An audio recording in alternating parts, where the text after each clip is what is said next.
and welcome back to Cook with Pickle. I'm Caroline and today I'm going to show you how to chop this pepper. Now this is how I chop a pepper. Everyone has different ways of doing it, but this is the way I find it easiest to do it. So what I normally do is I chop the bottom off the pepper first. Sometimes they're really bumpy like this and sometimes they're quite flat, but that then gives you a flat surface to put the pepper down onto. And then I kind of cut the cheeks off the pepper as it were. So I cut down and around. So you can see where I'm cutting, I'm keeping my hand away from the knife.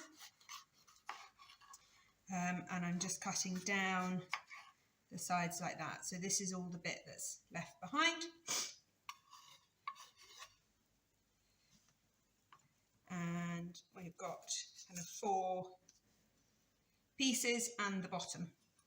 Now you could now make this into slices, so you could cut this like this into slices.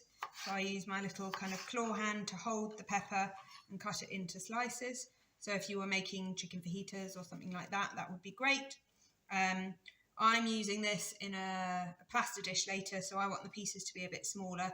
So I'm going to dice this piece here. So I'm going to do the same as I did before.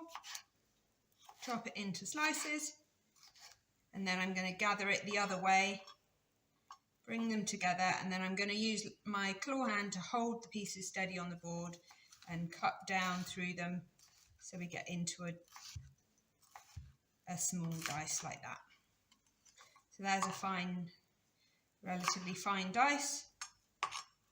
The other way you could do it is if you were roasting them, for instance, in the oven, for some Mediterranean veg or something like that, then you want bigger chunks. So in those kind of situations, I either kind of halve or quarter or third these bigger chunks like this, so that they take a little bit longer to cook, and then they get all nice and charred around the outside.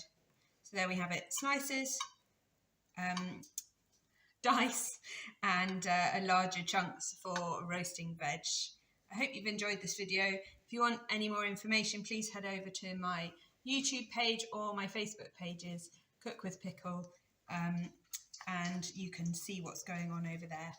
Thank you. Bye.